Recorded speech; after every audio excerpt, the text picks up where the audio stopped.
but we'll battle through this stream, I'm sure. Right, give me a second to get set up. Boom, boom, boom, boom, boom. Come on, YouTube. I need me live stream on here. Oh, nearly. Just takes a few seconds for the old YouTube people to key it all in.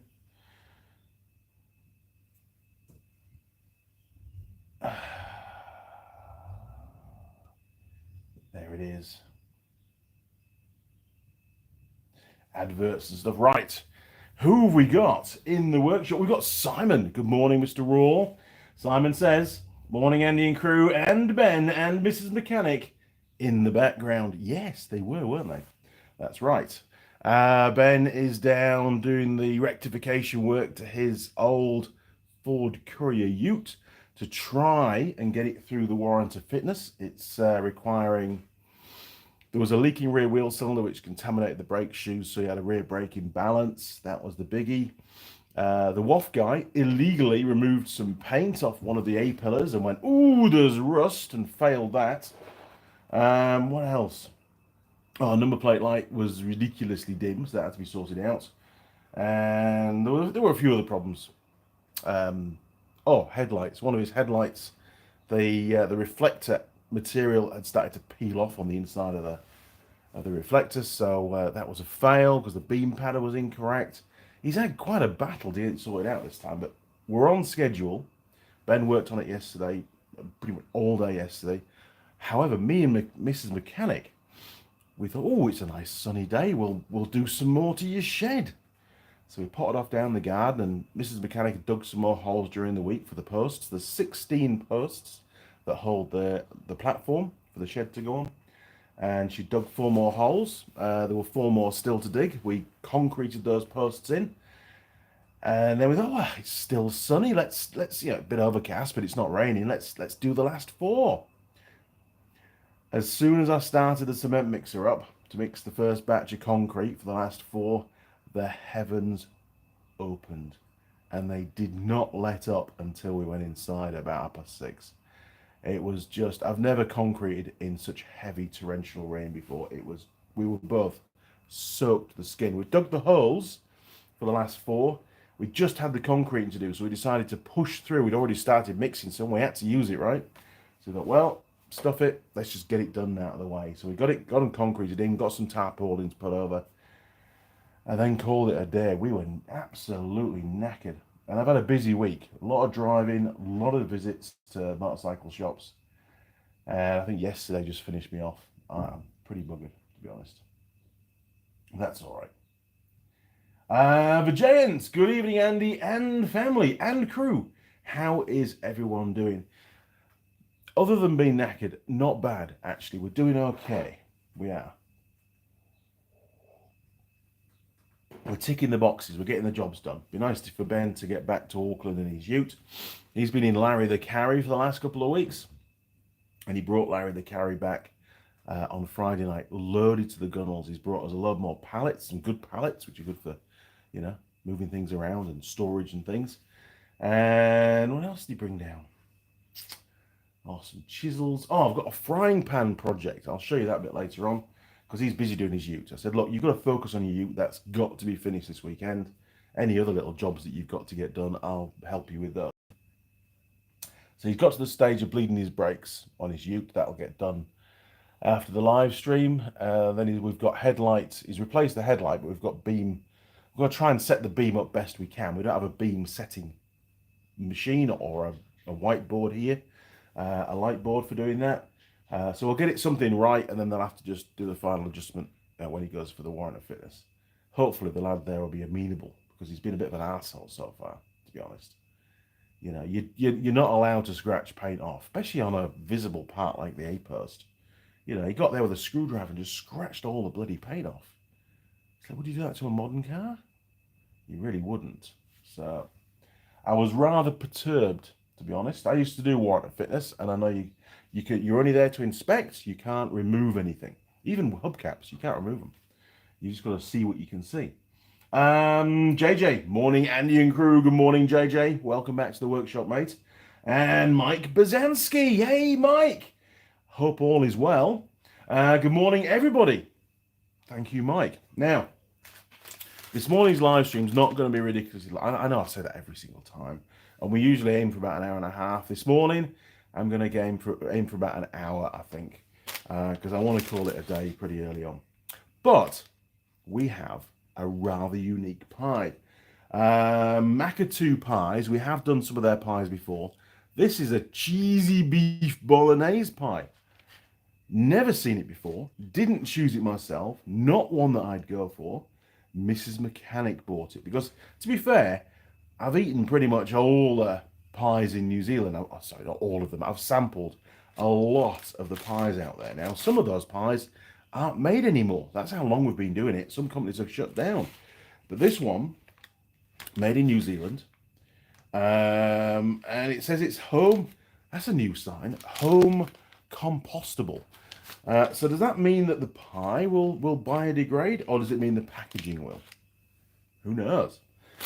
Might win us some points later on. Honest to goodness. So without further ado, let's get this in the pie warmer now, because we always forget, and Andy goes on a ramble. We've got something to talk about, but not the way you think we're going to talk about it. The last Grand Tour trip. Now, don't put anything in the comments. More on that shortly, okay? I just want to let you know from my perspective what's happened at this end, so you're aware. Anyway, here is the pie. We're going in. Now, Mrs. Mechanic did say that she'd dropped the pie, so there might be some structural damage. It doesn't look too bad, actually. Pretty damn resilient, if that's the case. Oh, it's got an M on the bottom, look. Nice. Or is it a W? It's more like an M, isn't it? It's an M for Macatoo. Okay. And it's got sort of a cheesy pastry top. That could be quite nice, as long as we don't burn it. But there's really no structural damage whatsoever to this pie. So it could be a good pie, you know, for example, in like a zombie apocalypse, you know, where you're clambering over bits of concrete and things, and it's in your rucksack. It might survive. Okay, turn you round, and then we'll go have a look at the frying pan shortly. Turn you around, 3, 2, 1, boom. Okay, there we go. Scruffy workshop as always. Oh, right. I have a bad back. I've had a bad back for weeks. And it's worse again after yesterday. Shoveling all that concrete.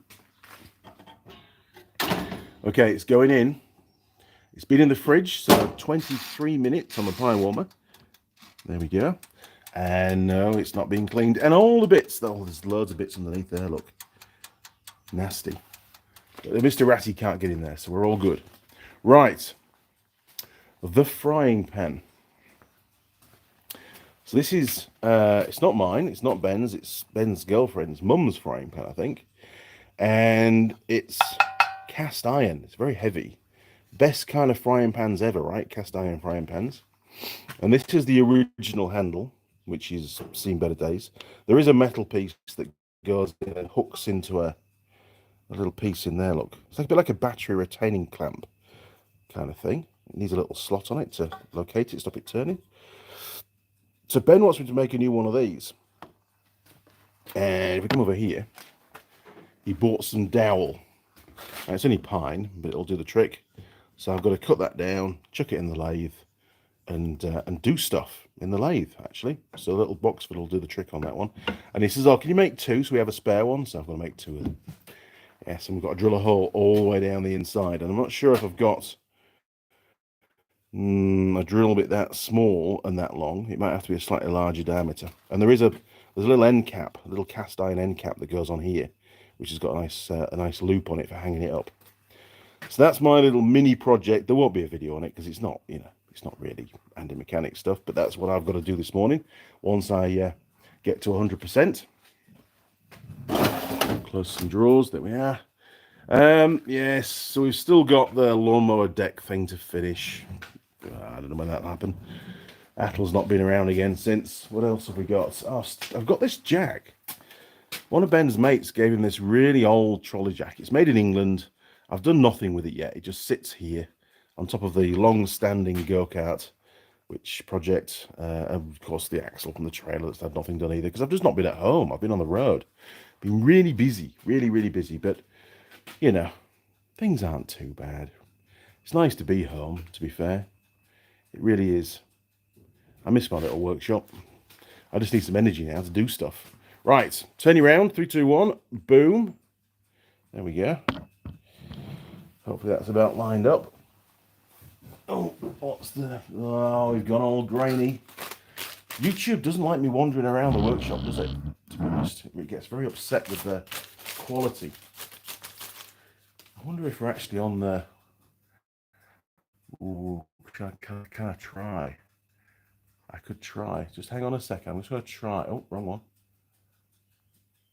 I wonder if we're on the... There, look, let's try that one.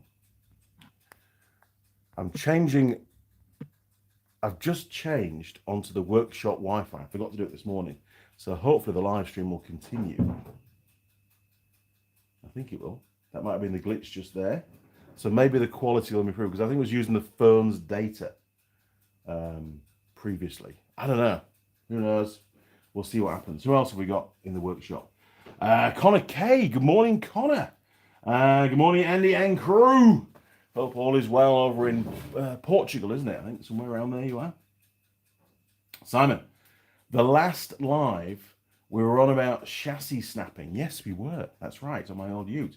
Next day, my missus comes home saying something's hanging off under the car. Ooh, that will be your rear axle. Holy shit. Rather important part to the car, really, wasn't it, Simon? Hope she's okay. It didn't cause any kind of incident. Simon looks like a posh cruise sets something or other. Pan. Oh, the pan. It could be. It probably is quite posh, to be fair. Yes. Ben's girlfriend's mum tends to have quite posh stuff. So, and it's very old. So we've got to fix it, right? It's not a throwaway thing. It's only the handle, you know. There's nothing wrong with the pan. So, where do we get to? Yes. Oh, Jeffrey Doyle. Cheers from Philadelphia, Pennsylvania. One of those, US flag, and he's got the shades on. Very nice. Welcome, Jeffrey. Now, the Grand Tour, the final episode.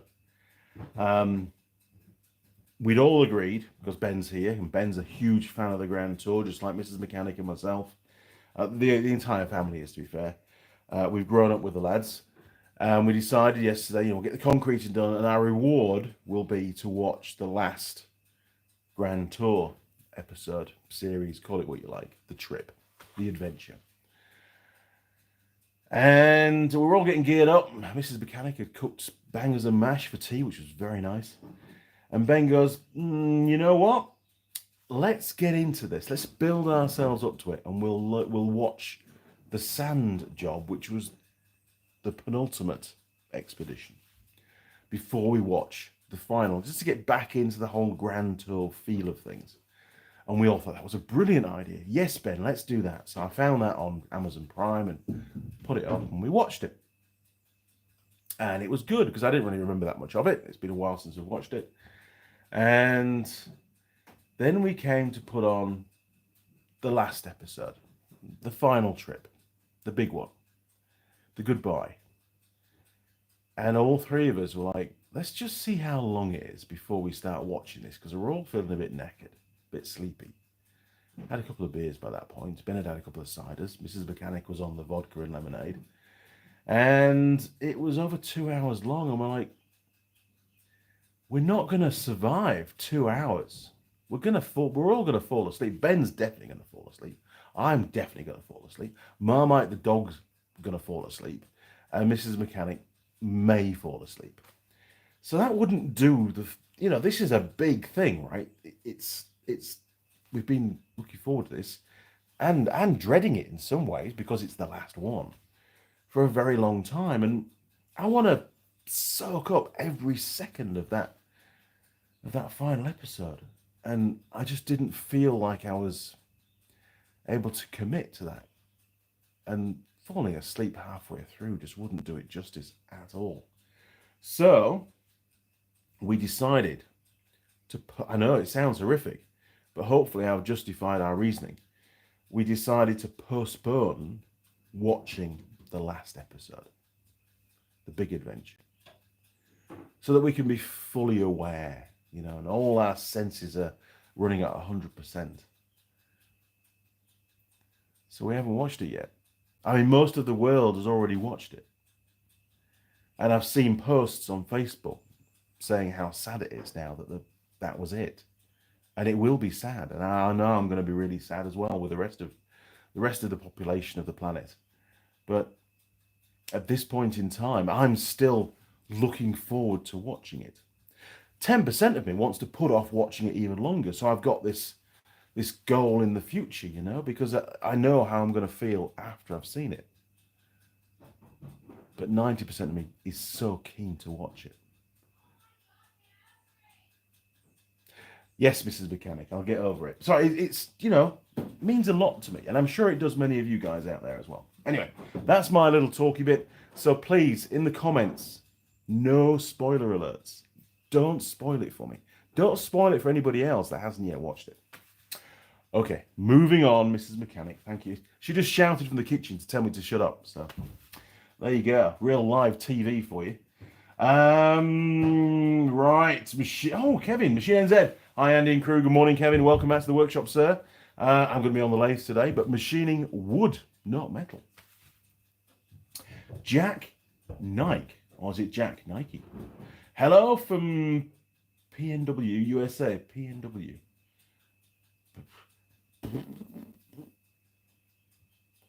Don't know what that stands for. Classic Amen 750 Honda builder here. Oh, good man. Yes. Those videos have done really well, actually. I put a lot of effort into them. And surprisingly, I think 2 or 3 of them were in the top 10 videos. You know, the most popular in the last year, I think it is, on the channel. So that's really, really good. I'm very pleased that they've been received with such popularity and gratefulness, I suppose, because I get a lot of comments as well, which is nice. Simon, think it snapped at low speed. This is the axle at low speed on a speed hump. New axle arrived 2 p.m. on the Monday. So I replaced the axle on the trailer. You've replaced an axle on your car. How cool is that? And Simon, I've obviously very quickly dipping back into the Grand Tour. I haven't drunk the cider yet. Obviously, I'm saving that for the episode, right? So it's still there in the fridge. Roger Heaps, good morning, Andy and crew. Good morning, Roger. Welcome back, sir. Hope Invercargill has recovered from the epic scooter adventure. Hundreds and hundreds of little 50cc scooter riders disembarked from Invercargill last Saturday to get to Queenstown. It was a charity run, and there was a member of staff from work did it, Wendy, and she's definitely finished because there was some photos on Facebook of Queenstown, so she made it, which is really good. I've not seen her since because I've been away, but no, good job. I would have loved to do it myself, but I was just way too busy. It happens every 2 years, so I think me and Mrs. Mechanic will get geared up and do it together. We'll have a bike each in 2 years' time, and we'll get our name down nice and early.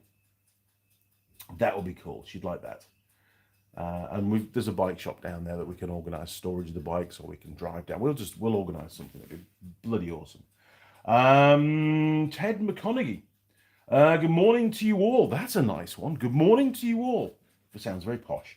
Good morning, Ted. Welcome to the workshop. Not a lot going on at the moment. Ben's in his workshop next door fixing bicycles. I don't do bicycles anymore, basically. Did that for a couple of years. Sorry. Jeffrey Boyle again, Pacific Northwest. My sincere apologies.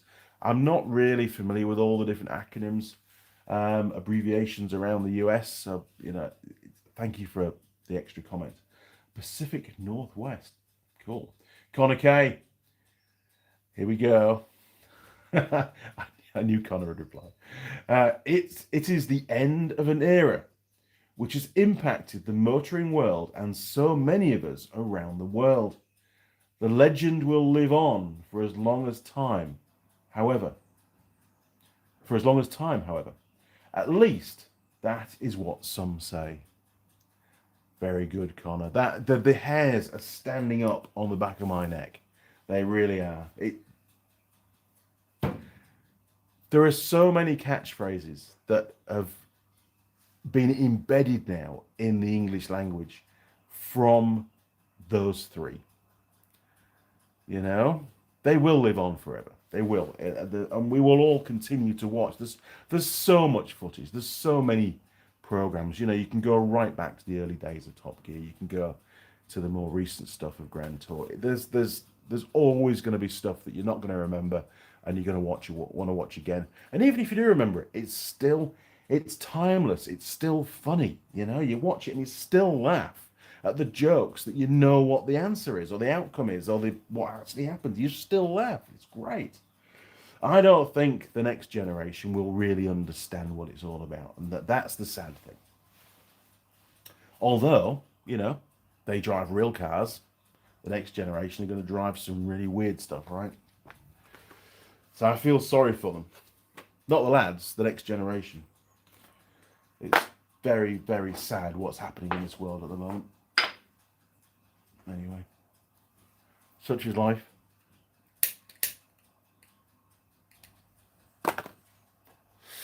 So, quick recap. I'll come back to the comments in a minute. I spoke to you directly 2 weeks ago. There's been a couple of videos go out since then, just short ones on the little Honda Big Red. Nice to get those out there. They don't get very that kind of video of, you know, how to change the diff oil on the final drive of a Honda Big Red, whatever it is. They don't usually get very many views when they get launched, but over time, like we found with the Suzuki King Quad, over time those videos are very helpful to a lot of people, and they do start to rack up the views. They're like a consistent thing, a reference, a point of reference, rather than entertainment, so to speak. So that's fine. You know, it doesn't help the channel really much short term, but long term, it sort of builds to that library of information. That's my main goal for the channel. You know, is education and assistance and help people. Roger Heeks, yes, they raised a lot of money. I sincerely hope they did, because it was an epic event, and it's those kind of events that I really like, to be honest. Especially on something which is totally impractical for that kind of a journey. A 50cc scooter to go, it's about 200 and something kilometers. It's a long way on a scooter, and if the weather's bad, and it was wet for the first half, it can be cold. You know, it's a bit of an endurance mission. You do get very cold. I told Wendy to just wear twice as many clothes as you plan to wear, and you should be all right. Lots of waterproofs. Jim K, hello. Is that how it sounds, Jim, when you do it? Hello. Probably not. It'll have some kind of American accent on it, which I can't do American accents. I'm not even going to try. So, over the last couple of weeks, God, what have I done? I can tell you what I did last week. This week just gone.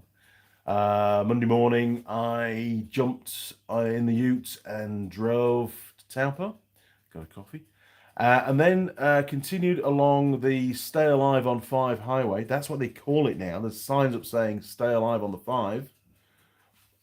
I sort of sets a bit of a precedent, really, for all the other motorways and all the other roads in New Zealand. Where maybe you don't have to stay alive. I don't know. Anyway, Stay Alive on 5, and got to Napier. Did the Napier thing. Stayed in Napier. Went to the Irish pub. Had a nice tea. It was good. Got back. Crashed out. Fell asleep watching TV as always. And then the following morning, had to drive to Wairoa, which is about. It's not that far on the map, but the road is atrocious at the moment. Lots of roadworks, lots of bridge building still going on, lots of resurfacing, massive potholes all over the place, really twisty. Took me probably about 2.25 hours to do it. I had to stop a couple of times. In fact, Jim called me. I pulled over and took a call with Jim. We had a bit of a natter at the side of the road. I was about 20 k's from destination point at that time. And then did a call in Wairoa. I was there about 3.5 hours, maybe 4 hours. Got a lot done. It was good. And then moseyed on up to Gisborne. Gisborne is the furthest eastern city, town. It's Gisborne, right? A city, I suppose, in New Zealand. So they wake up the earliest. The sun rises first in Gisborne, which it did, obviously, and it got me up. So I did some admin work and then did another visit. And then I had to hot-foot it over the mountains to Opotiki. Had a second visit that afternoon. It's not often I do 2 visits in a day, but I did the second visit. And then got into Whakatane, stayed in Whakatane for the night. Not a bad, in fact, not a bad spot that I stayed at, to be fair. I should do a second channel of hotel and motel reviews, because I've been to so many, right? And there's some real shitholes in New Zealand, and there's some really nice places. Really nice places. Good value for money as well. So, who knows? Maybe I'll do that. Could be useful. Nah, I haven't got time, to be fair. But anyway. And it's not something I put on the Andy Mechanic channel, that's for sure. And then did a visit in Whakatane. I was there for a little bit longer than planned. Or was I? No, I got done in time. Actually, it was good. Everything was pretty good. A couple of jobs that I couldn't do that I wanted to get done, but I couldn't do them because there were problems which have to be sorted out before I can do them. And then from Whakatane, drove to Taronga. Taronga, I can never pronounce it. Stayed there, another nice place. Hotel on Devonport, very nice hotel. Parking shit, access is shit, hotel's nice. It's good. And there's building work going on next door, so it's noisy, but hey, you know, can't help that. Did a visit on Friday morning. I was there a little bit longer than planned. I had to do an online meeting halfway through, which was really important, and then drive home. Got home about 4:30. Got home at 4:30, 4:45. So that was the end of my day. Finished. No more. Job done. The week over. Probably covered about 1,000 Ks. Doesn't sound a lot, but the roads were terrible, so it was a lot of hours driving. Jim K. I thought all lives mattered on highways. I agree. I mean, while I was on my trip, and I think it was Whakatane, there was a roundabout. Now you'll laugh at this, right? So when I was taught how to drive, and things might have changed, you know, and this is New Zealand, don't forget, you don't enter a roundabout unless A, the exit that you want is clear, and B, there's nothing coming from your right-hand side. No approaching vehicles that are already on the roundabout. Pretty basic stuff, right? This roundabout, half, not all of it, half of it, they'd put the yellow boxy thing on there, which means don't enter unless your exit's clear, which is exactly already in place because it's a roundabout. So it sort of implied that the other half of the roundabout, you could enter if your exit wasn't clear, which is wrong. So honestly, it just, that kind of thing winds me up. I know it's stupid, it shouldn't, but it did. It really wound me up. You know, there's just no need for it. And it sends mixed messages to the drivers. And let's face it, some of the drivers in New Zealand, well, they shouldn't be on the road, and they need all the help they can get to understand what they should be doing on the road. And that, to me, is wrong. Fundamentally flawed. The person at the council that decided to do that should be fired. That's my opinion. Simon, Mr. Raw, your clocks are due to change soon. Yes. Next, I think it's the next long weekend. Let's have a look. I'm gonna have to Google it because I can't bloody remember. Honestly, clocks changing does my head in. When do the clocks change in NZ? 4, boom. Sunday the 29th of September. Oh no. Oh yes. 29th September 24 and Sunday the 6th of April 25. So Sunday the 29th September. So yeah, not too far away. We're on 15th. So 2 weeks. The next live stream is going to start at a different time. I can't even work out whether it's, what are we going into? Spring. They spring forward. So essentially it'll be an hour earlier. for you lot. Maybe. I don't know. It's far too confusing to me. Oh, the cigarette's gone out. What the hell?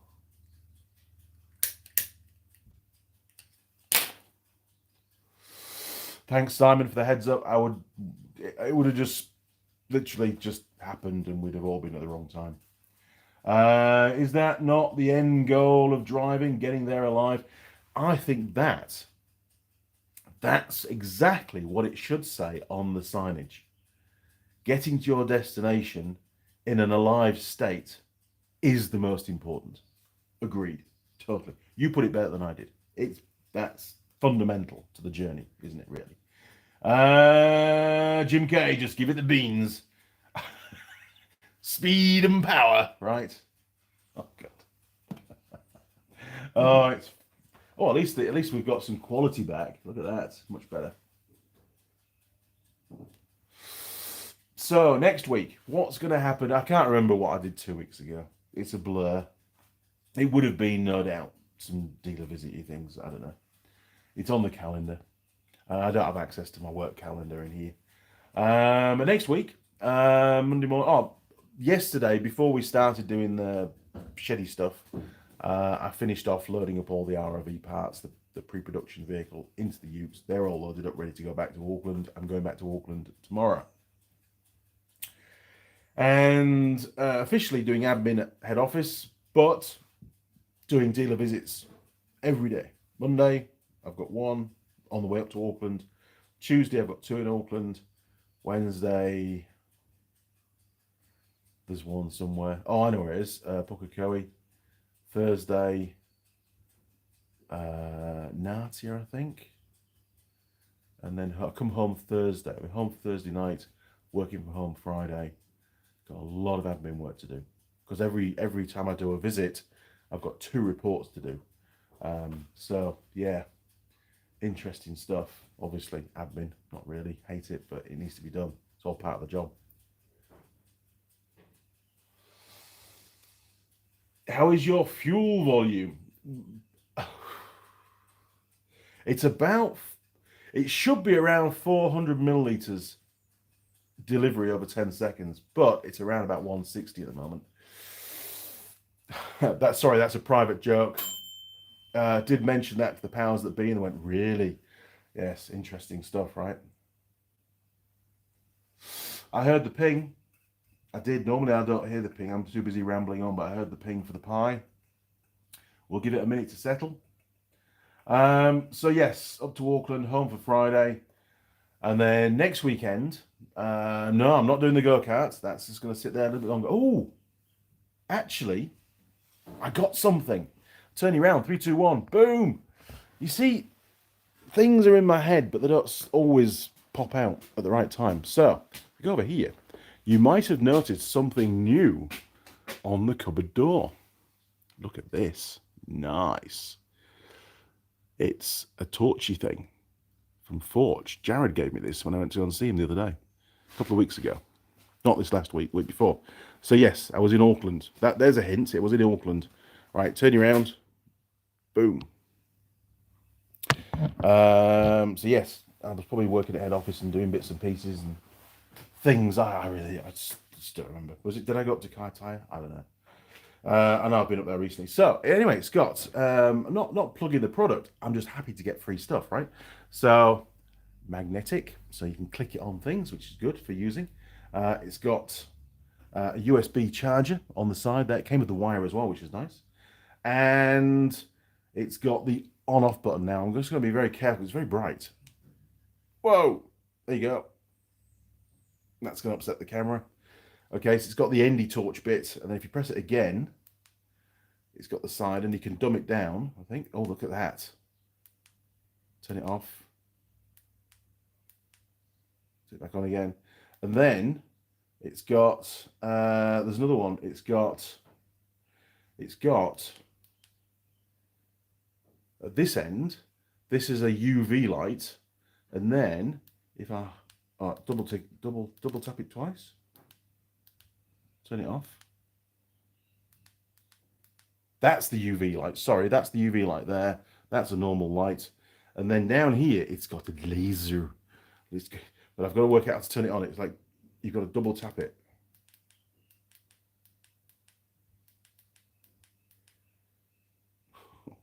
Maybe it's that one. Yes, right. It's got a little laser. Look at that. Drives Marmite absolutely bonkers. Very cool. Not burning my hand, by the way. It's a safe laser. But I can point at things. So on my videos, I can use this to point rather than a big chunky finger. How cool is that? And that's everything off. So yes, it's got a separate button here for the laser. You've got a double tap to turn it on. But and it feels nice. It's quite heavy. You know, it feels quality. The casing feels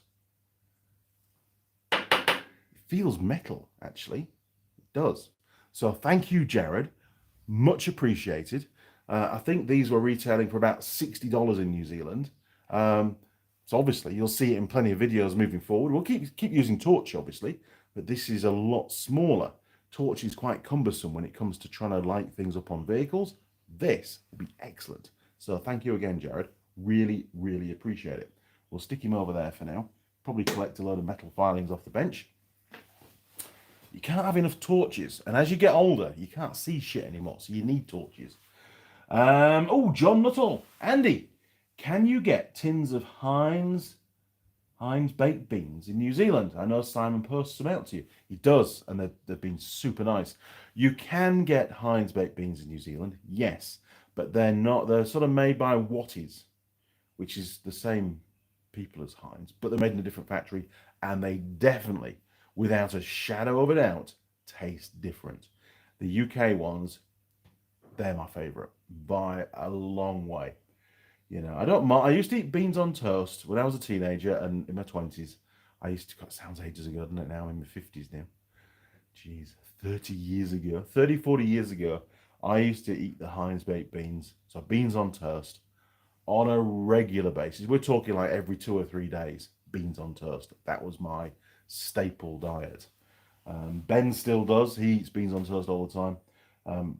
I miss them, but as I've got older, I have to cut back a bit on my bread consumption. I don't know why. I like bread. I like bread a lot. Mrs. Mechanic did me a baguette, cheese and pickle sandwich yesterday, and I was absolutely stuffed by the end of it. It was nice, but the bread was really chewy. It didn't do me any good. Bit acid reflux afterwards, but I enjoyed it. It was nice. So there you go. Pie. Let's go and get the pie. Here we go. Right, pie time. Bum bum bum bum bum bum bum bum bum bum. Morning, Lily. Right. Actually, good morning, Mrs. Lily. She's married now. Who would have thought? Okay, very pleased for them. Okay, here we go. Bum bum bum bum bum. It's very hot. It's very hot. It's very hot. Jesus. God damn it. Oh, escaping bits. Nice. Really nice. Okay, we'll have to give that a minute or two to cool down. My vast pie eating experience is telling me, don't eat it now, Andy. You're going to burn your mouth. Oh. Benjamin has commented. Thanks, Ben. So Simon says, I had them on Monday for tea. Sausages and beans on toast with a big mug of tea. Classic Englishman staple diet there. Right there. Simon is the perfect example of food, the type of food that we eat in the UK. And it's just regular, and it's an easy thing to cook, and it tastes nice. You can't go wrong. I'll tell you now, the best beans I've ever had. I was a child, and I was at my I've got a granddad, which is he's now 102 years old. My granddad, he's had his birthday recently. We celebrated that on I think on the last live stream. Well, my other granddad, so my dad's dad. Unfortunately, my dad passed away a few years ago when I was still in the UK, quite a lot of years ago actually, and his dad passed away before that. And but when I was a kid, obviously he was still alive, and I used to spend quite a bit of time at. I used to call them Nana and Granddad plugs, and the reason for that is I had a big box of plugs, and whenever I used to go down, he used to give me some screwdrivers, and I'd take the plugs apart and put them back together again. And I was like, I don't know, 7 years old. Weird, you know. That's what I found fun. That was my toys basically when I was there. Some of them. Anyway, he built a bonfire, just a little bonfire down the garden, or a fire really, down the garden, put some little stones around it, and it was twigs and leaves. He'd been raking the garden up, and he says, oh, we'll burn this. And it was late afternoon. It would have been autumny time because the leaves were on the ground, and it was quite warm. And he built this little fire, and we sat down there on little camp seats, and he brought a pot out, and he put some beans in it, and there was some potatoes in it, and there was some sausages in it, and we cooked it on the fire with all the smell of the leaves and stuff. And the potatoes sort of broke down a bit in the beans, and the sausages gave the beans a nice flavour as well. And there were sort of, the beans weren't, they were quite they weren't very runny. You know, some of the water content had evaporated away, and they'd sort of condensed a bit. And they tasted absolutely amazing. Obviously it was Heinz baked beans. He would only ever buy those. That's the only company that makes beans, right? That's all you would ever think about buying was Heinz. You'd never buy any cheap brands.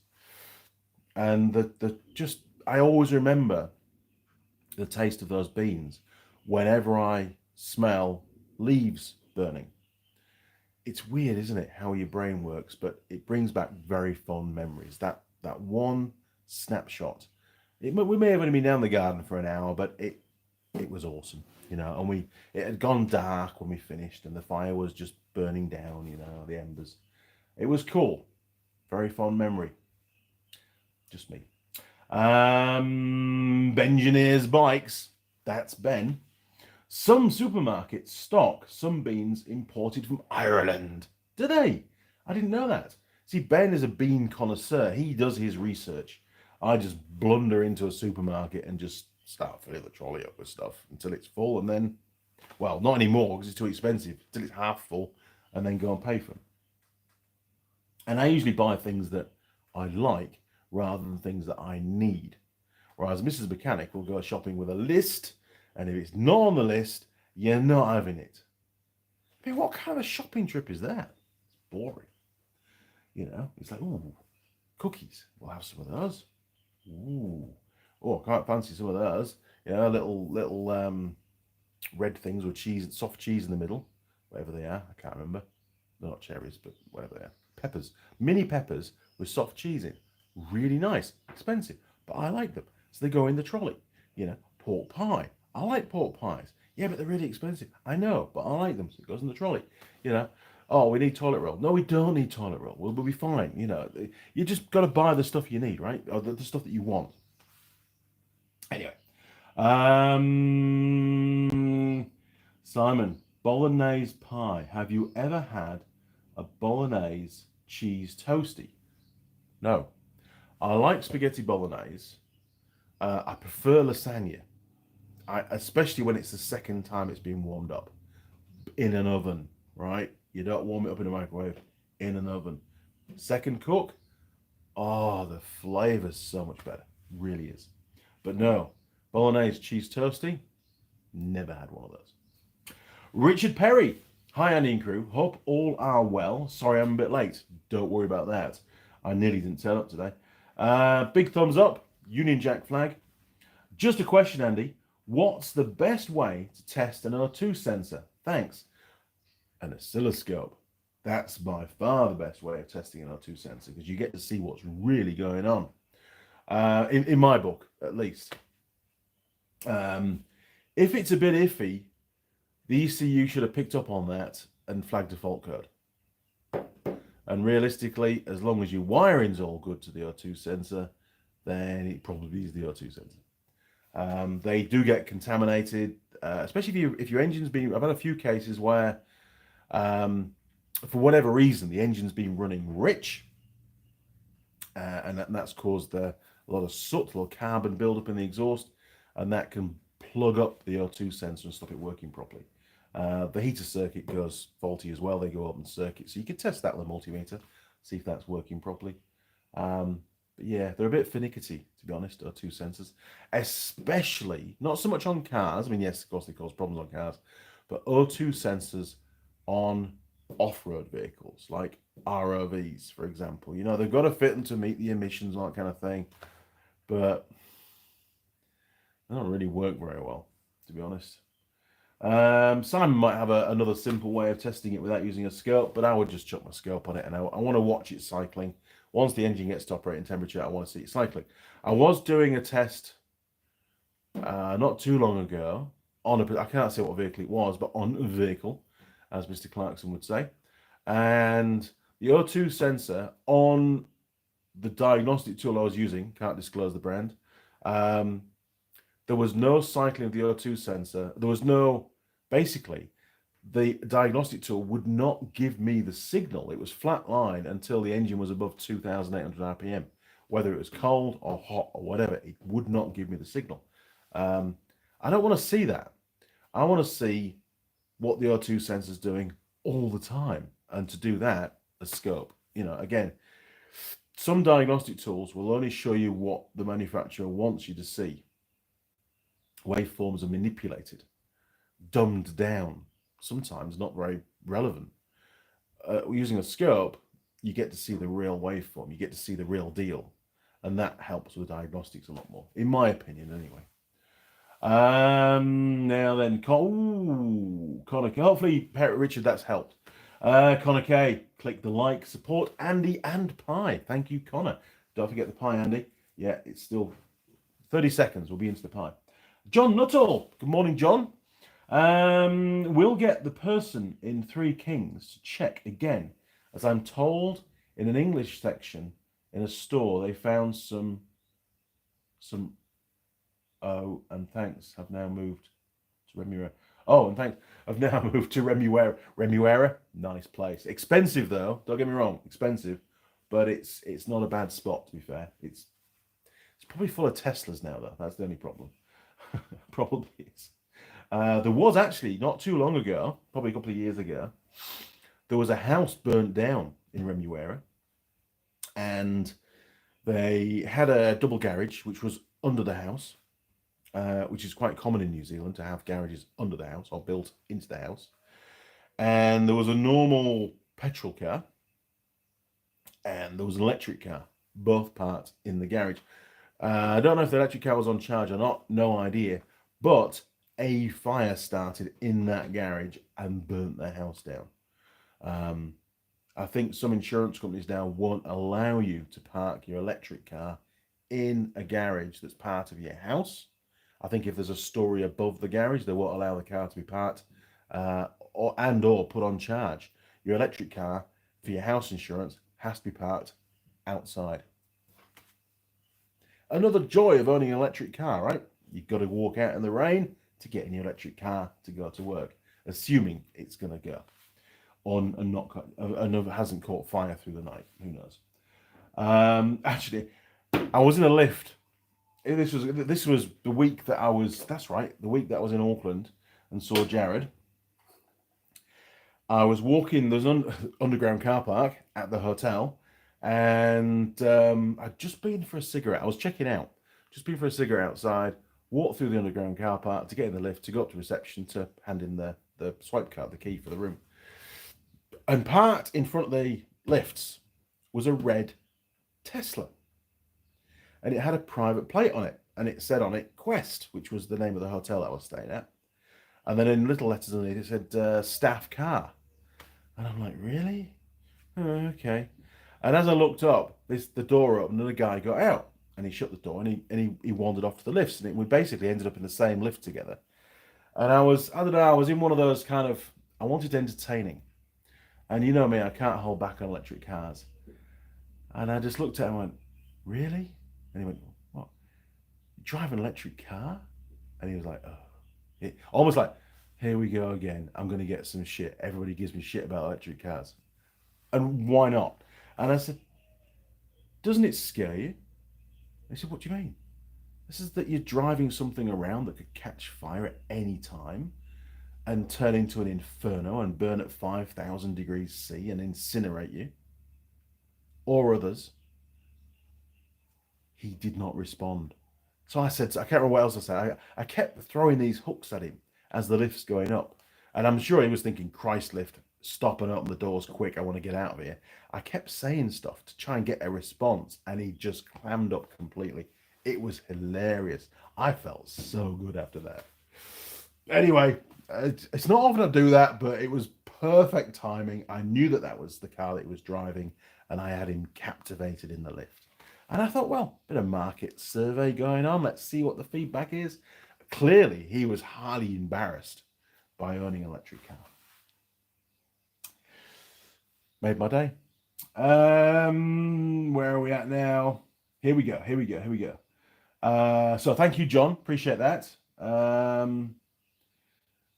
Now, Simon, South Main Auto have a good video on testing our two sensors with a test light. We'll test whilst testing the good stuff. Richard Perry, thanks, Andy and Simon.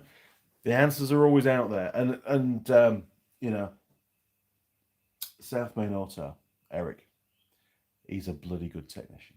He wipes the floor with many of us, to be honest. He's a good bloke. So if he's done a video on it, it's definitely worth watching. Now then, Simon, Richard Perry, you will need a scan tool with live data, though. There you go. And proper live data, not manipulated live data. Connor K, there was a Tesla parked in a long-term car park near the Lisbon airport last month. It caught fire and destroyed more than 200 cars. Yes. Can you imagine the insurance company that insures the Tesla, realistically, as long as they can prove it, would have to pay out on those 200 claims for all the other 199 cars? All those other cars that caught fire were as a result of the fire originated from the Tesla. So therefore, the Tesla is responsible for burning down all those cars. So therefore, the insurance company of the Tesla should be paying for replacing all those cars, and the owners of the 199 cars should not in any way be affected financially. Their premiums shouldn't be increased. They weren't even in the car. They had nothing to do with it. They shouldn't lose the no claims bonus. It should all come straight from the Tesla insurers. That's my opinion. Because, you know, they're not at fault. Tesla was in that particular case. Don't want to get sued by Tesla, obviously. But the facts are the facts. Like Connor says, the Tesla was the source of the fire. Thank you, Connor. Appreciate that. Right. I'm in trouble again. Okay, here we go. The Pie. Quick scan round. Well, 53 minutes. Oh, we're getting close to the end of the live stream. Right. I like the look of the top. Nice cheesy top. Good idea. Now, for those that have just joined us, this is a Makatu Pies cheesy beef bolognese pie. Never had one, probably never have one again. We don't know. Could be. This could change my life, or it could be horrible. Who knows? Right, we're going in. You ready?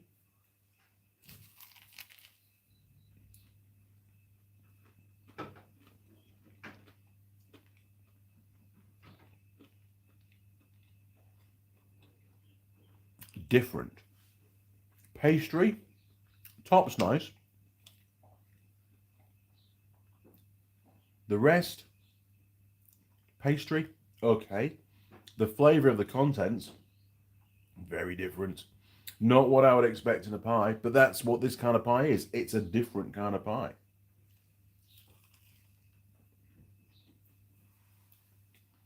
There you go. It's still quite warm. Okay, we need to start scoring because I think I'm going to get through this pie pretty quick. Taste, stroke, flavour. I'm just going to have a little bite of just really contents. I did clean the bench.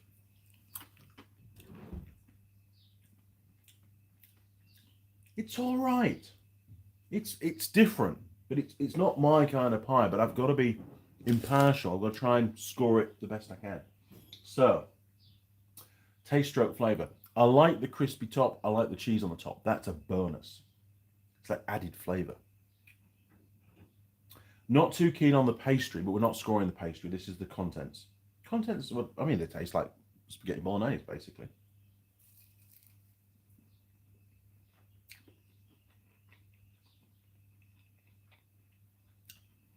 The cheese tastes quite chemically, quite manufactured.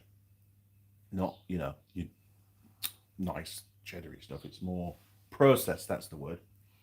Okay. Contents, flavour, score, 6. I'm going to give it a 6. Structure Foley Partners. It's been brilliant so far. Despite Mrs. Mechanic dropping the pie, it survived. So I'm going to give it a 10. There were no marks, no cracks, no structural failings. I mean, actually, it's not bad. There's hardly any, even though it's puff pastry on the top, the cheese has glued it all together. Brilliant. And that's the top cheese, different cheese to what's inside. And the top cheese tastes really nice. Different cheese. Runnability, well, I reckon it's going to fly through this one. 45 degrees, 30 seconds. There's nothing going on. There's nothing going on. It's going to pass that with flying colours. Okay, I'm going to give that a 10. Runnability test, 10. Meat quality. Well, it's mincemeat for a start that's going to be in there.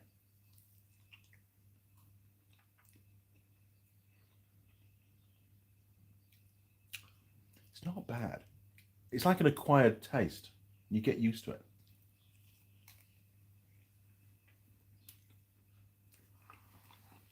There's your processed cheese. Look at that. If it had been real cheddar, that would have raised the game. Okay, meat quality. It's okay. It's only mince, you know, so we can't rate it like it's supposed to be steak because it's not. I'll give it an 8 for now for mince. But if we get a gristly bit further on, I'll knock it down. I think that's fair. Now, this is the pastry to contents ratio. Just get rid of that bit of cheese. Okay, so lifting up the flap. Okay, there you go. So there's actually quite a lot of contents. The pastry is quite thin on the bottom, about 4 mil. Up the sides, probably between 4 and 5 mil. Varies. The crimp zone here is quite chunky. And the lid is pretty damn thin. It looks thick because of all the puff pastry, but believe me, most of it's just air. Nice. Nom nom nom. So, pretty good as regards to contents.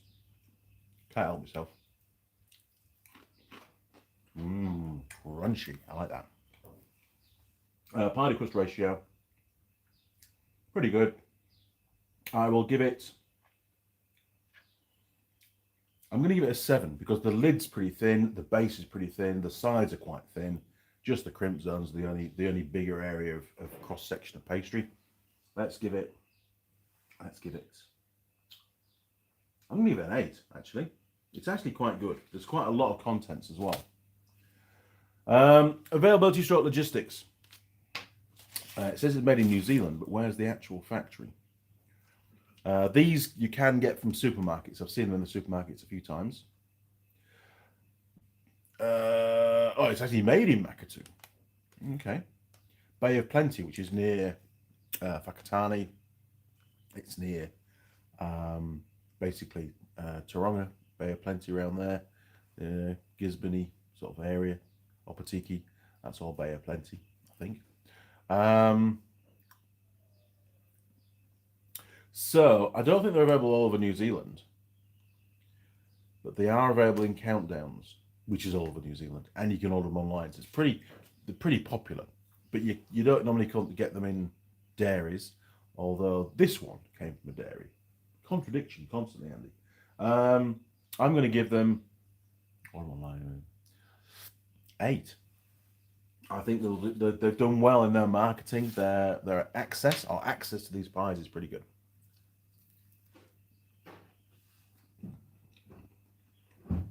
Now it's cooling down. The flavour's becoming not as good, to be fair. Pastry taste rating, top, awesome. Rest of it, yeah, okay. But we've got to average it out. So I'm going to give it a 7 for pastry taste rating. Still tasty when cold. Let's leave that for now. Packaging design. Okay, so, oh, there's another symbol on the back. It is recyclable. It is just paper. There's no plastic on the inside. It also says that the packaging can be compostable, which means you can chuck it in your compost and it'll break down as well, which is pretty cool. There's no window. You can't see what you're buying. It's potluck. So they're reliant completely on pie reputation to sell the next one. There's a lot of information on the back. It's very basic. It's pretty obvious what you're getting. I don't think they're color-coded, these pies. I think you've actually got to read what's on the front to see what's in the bag. 200 grams, average size of a New Zealand pie. And it's a paper bag. So it's nothing flash, which is, I suppose, in some ways good. I'm going to give them... There's a bit of work gone on the design. There's a lot of information on there. And, of course, the ink hasn't rubbed off, which is even better. All the contents, storage instructions, cooking instructions. This bag is made with certified home compostable paper, so it even tells you that. So they've even gone to the trouble to explain to you that you can compost it, rather than just the symbol. Okay, quality guarantee. I'm gonna give them... They've thought about the packaging, and that's part of packaging design. I'm going to give them an 8. I think 8 is pretty good. Ben's cutting things up. Recyclables, that was a burp, by the way. Recyclable score, 10, obviously. They've gone... They couldn't do any better. It's compostable, it's recyclable, they tell you it is, they've got all the symbols, it's benchmark. It's good. Post-pie heartburn, 1 burp so far. Let's leave that for a second. Stuffability score, don't know. Pie server attractiveness. This came from a local shop.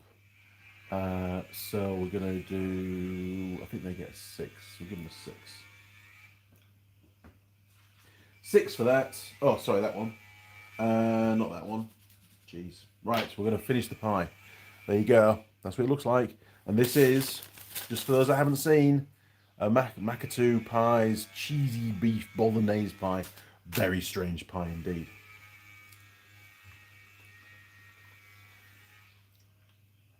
So now it tastes a bit like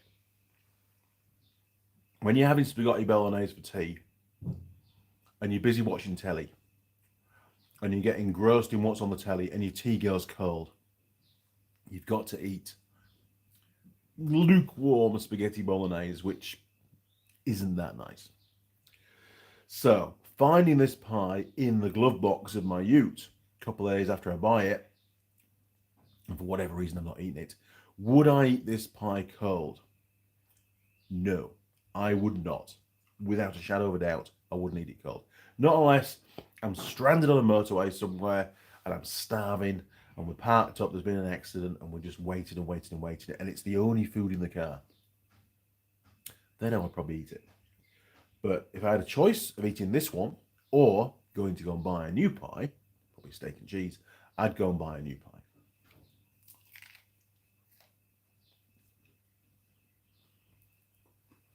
So,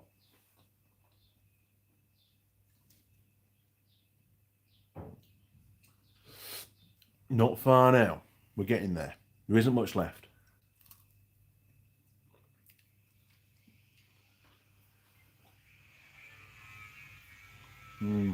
I think this would taste a lot better if it wasn't the processed cheese. It's got this weird sort of after flavour to it.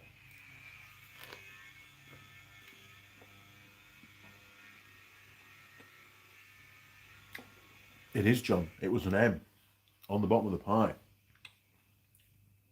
The pie was branded. Almost like they've taken one of those big hot pokers and an M on the bottom. Obviously, they're proud of it, which is good.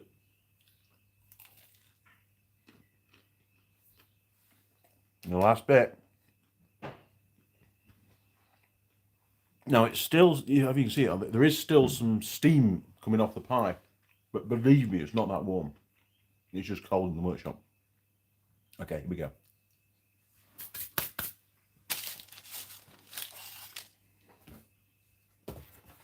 So, it's still tasty when cold. I think there'd be worse pies, especially really greasy ones. That wasn't greasy. I'm going to give it a 2. I don't want to eat that pie cold. I just don't. Post pie heartburn, only 1 burp. So we're down to 9. And stuffability score. Am I stuffed? I actually am. I could do another coffee, Mrs. Mechanic. I could do another coffee. But as regards food, I don't want any more. I'm actually quite pleased that I'm not digging holes today for the shed and concreting. I think there'd be a bit of reflux going on with that particular pie, but I'm not doing that, so that was fictitious. Am I stuffed? Yes. Am I overstuffed? A little bit, actually. It was a bit weird. I'm going to take it down to 8. So we've gone up. 10 is perfect, satisfied, just the right volume. This one, it's just slightly overstuffed, so it comes back down to 8, if that makes sense. Okay, so 1, 2, 3, 4, 5, 6, 7, 8, 9, 10, 11, 12. 13 scores on the board. Let's do a tally up. Turn you around. 3, 2, 1, boom. Okay, here we go. Here we go. Oh, look, there's a guy on YouTube, look, doing pie reviews. What the hell?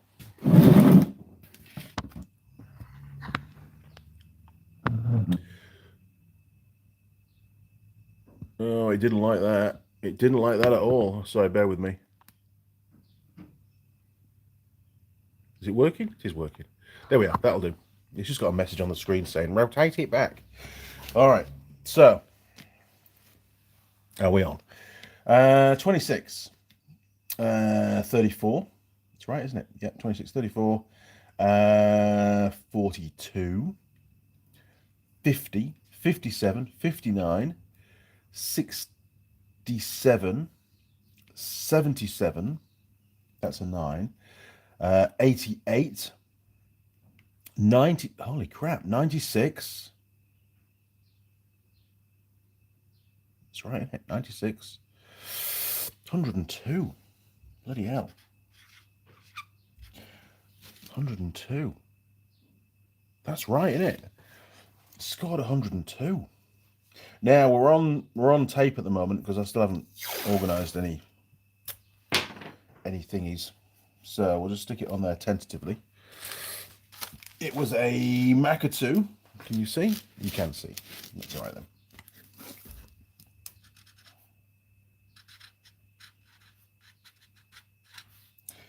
Oh my god, I've got to fit all this on. I'll do it 2 layers, 2 layers. Cheesy beef. God, Bolognese, Bolognese pie, obviously. And it got 102. Are you on the side door? Oh my word. Right, hang on then. Just turn that back up there. Right, let's go and get this coffee.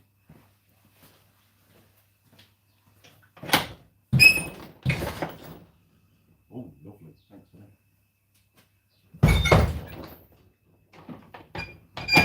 Right. Coffee. Okay. Where do we get to? Let's peel that off there. This is only a temporary. I'll do magnets once we get the magnets. So we've got the paper. I have turned it round. Stupid firm. Orientation is locked. Rotate device back is what it's saying on the screen. Okay, 102. That's actually a really good score. So we'll just zoom those down. Is it possible for me to put this up one-handed? I don't know. Maybe. Oh, try. Oh, sorry, camera. That was terrible filming. There we go. Look, that'll do. I'll stick him on there. Bloody hell. That's a high score. So it's joint. What we 1, 2, 3, 4, 5, 6, 7, 8. It's sort of in the top 10, isn't it? Top 11, because there's 3 at 102. Bloody good. I wonder if I do that, will that bring it back up?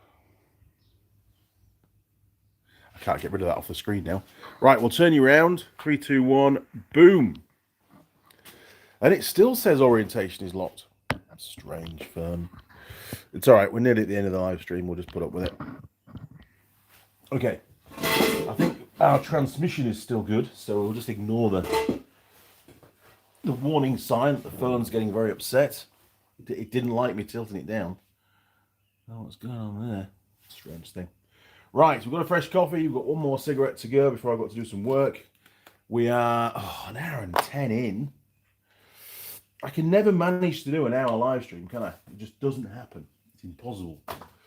Impossible, as Mr. Clarkson would say. I'm going to miss that guy. Mind you, there is another Clarkson's Farm coming out. It's quite different, but it's still good. I like that. Charlotte likes it a lot. Funny.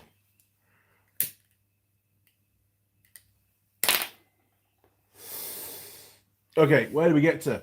We've done Connor with his Inferno of 200 cars. Thank you, Connor. Wade Mayer. Hey, crew. Late join as I was diagnosing the lack of aircon on my son's Explorer.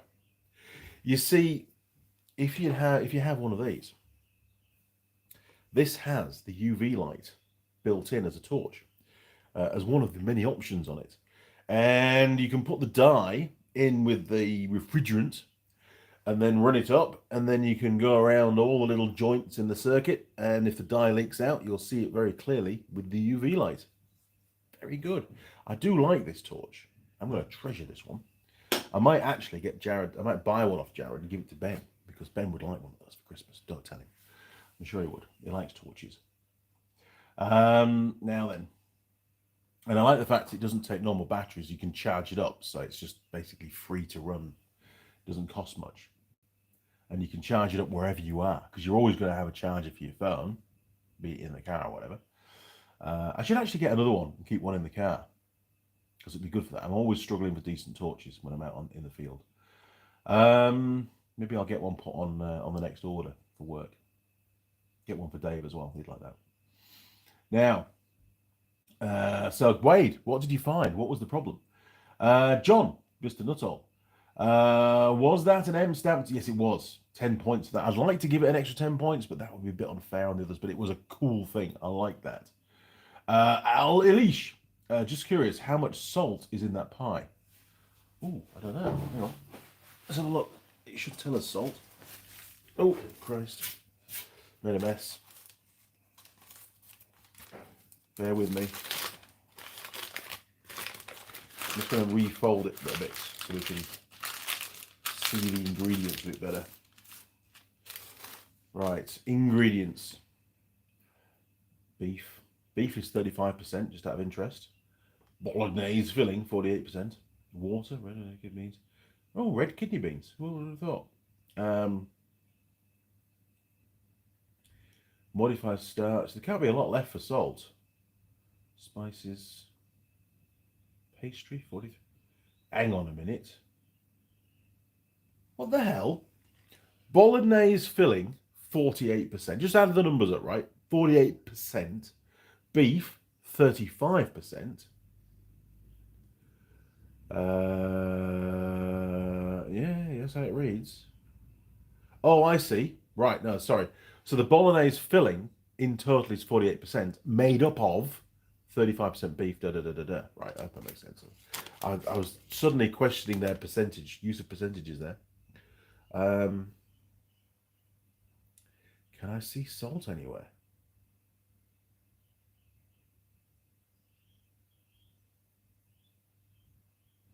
It doesn't have any salt in it. I mean, you can... Sodium. Isn't sodium salt? I don't know. Could be. Average quality per serving. is 623 milligrams, if that's salt. Sodium, whatever it is. Anyway, there's the ingredients, just for your reference, and there's sort of the breakdown there per serving. It must have some salt in it. Everything has salt in it. Everything on the planet. Right. Hopefully that helps. Didn't taste over salty though, to be fair. It tasted all right. When it was hot, not too hot, but it was hot, it tasted much better. As it cooled down, the taste went a bit weird. Tessifon. Hello, Andy. How are you? I wish you a happy Saturday today. I have a question. It seems simple, but is it difficult to me to understand about which value we take after we measure valve stem top and middle? So when you're measuring your valve stem, and obviously you're measuring your valve, the internal of the valve guide, what you're looking for really is how much clearance there is, because the valve doesn't want to be wobbling around too much in the guide.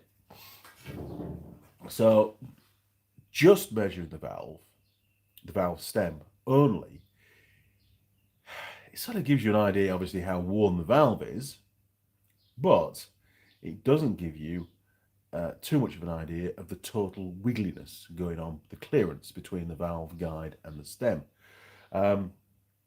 One thing a quick check that you can do is with the valve springs out, obviously, you can just manually extend the valve to about the same lift points that it would get if the camshaft was opening the valve, and then just wiggle the valve from side to side. And if you can get a pretty good idea of it, how worn it is, by how much slop there is in that linear bearing, and that's what it is. It's a linear bearing. And if there's a lot, the valve isn't going to seat very well. It's not going to seal properly, and it's going to wear weird. So yes, you can do it all by the book and use your micrometer to measure the valve stem, and you can use little ball gauges to measure the valve guide internal. But a quick and dirty check is just to extend the valve out, make sure it's in the same hole that it should be, and just move it from side to side. Just get a feel for how much movement there is.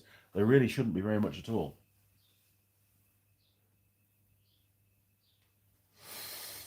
Simon, Mr. Clarkson has banned Keir Starmer from his pub. Good on Mr. Clarkson. I do like that, yes. But unfortunately, James May is also banned from his pub. He's on the same list, which is a bit of a shame. And I wonder if Mr. May has done the same thing to Jeremy. Maybe that's what started it all off. I don't know. John Nuttall. Andy, do you always bolt the door? What happens if you get hurt?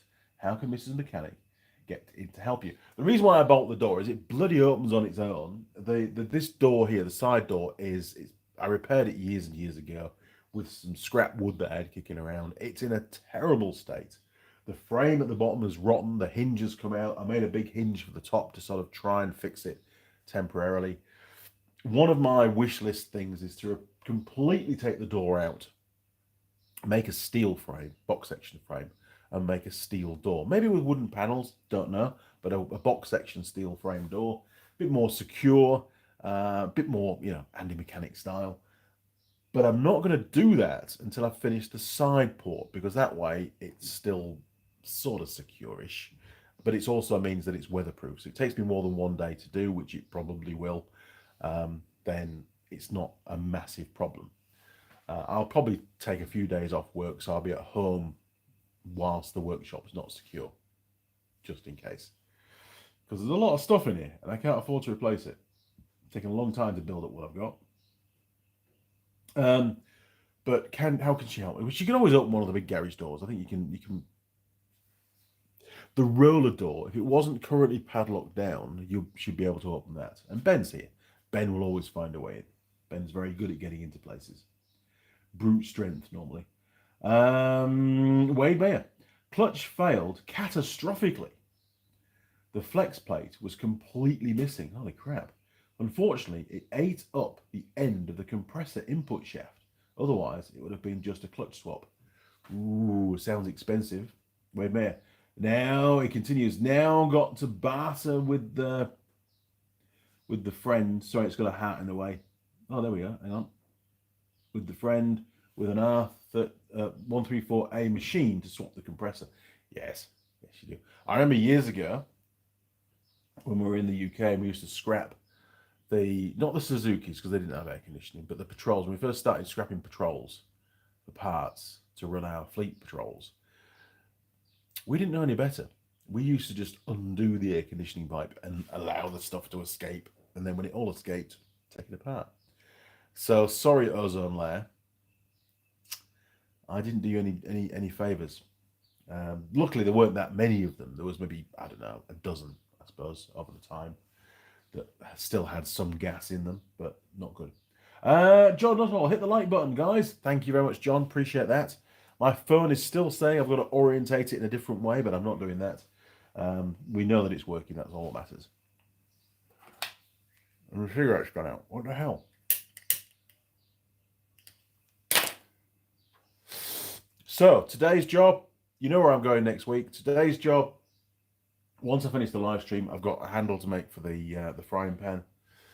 And probably got to help Ben align his headlights. And that's probably about it. We got the bulk of it done yesterday. With big push yesterday. And then this afternoon, I've got to go to tip. I've got to take Larry the carry to tip. This is Larry's last day of a valid warrant of fitness. Tomorrow, he hasn't got a warrant of fitness, so Mrs. Mechanic's going to have to take him for a warrant. Ben says it needs the handbrake adjusting up, so I might have that to do. I will have that to do. Should be an easy job. And that'll be it. Hopefully, a short day. Maybe this afternoon, we might just get to watch the last Grand Tour. I don't know. No spoilers, please. And I'm going to stay off Facebook because it's full of the Grand Tour, people talking about Grand Tour and the last episode. And I don't want to read it. I want to watch it myself. So, guys, this is about it. We may as well sign off. We've done an hour and 22 when it should have been an hour, but I'm useless as always. Thank you very much for watching. Really appreciate all the comments. Thank you for not spoiling the Grand Tour for me. And I'm sure, all going to plan, we will have watched it for the next live stream. And I'll have consumed the Hawkstone cider. Can't wait. Thank you, Simon. And thanks for all your support. Really, really appreciate it. So, until next time, in 2 weeks, and don't forget the clocks change. I'll try and put a post out on YouTube just to let you know what time we're starting. But it will, whatever it is, it'll be 8:30 a.m. New Zealand time on the Sunday in 2 weeks' time. And there's some more videos to hit the channel. Yes, they're already edited up and waiting to go out. All right, crew. Thanks again. See you around. Cheers. Over and out.